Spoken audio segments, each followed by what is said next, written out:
شاخ نکنه. بر.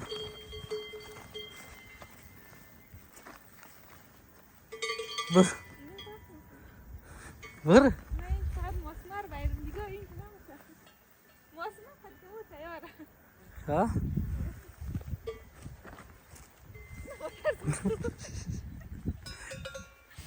اینچه مسمار رو باید. دوستای عزیز خوبین بخیر سلامتین. خوش آمدین در یک ویدیو دیگه ما امروز آمدیم در فرالبسه.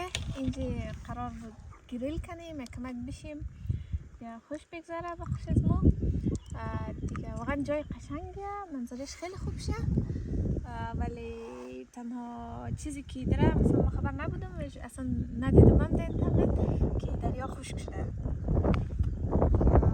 خشک نشه، یعنی آش خیلی کم شده.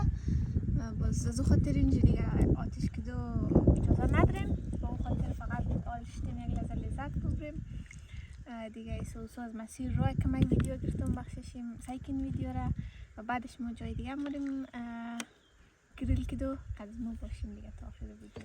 حالا از منظره لذت ببرین با آن که دریا خشکه ولی بازم در منظره قشنگی داره.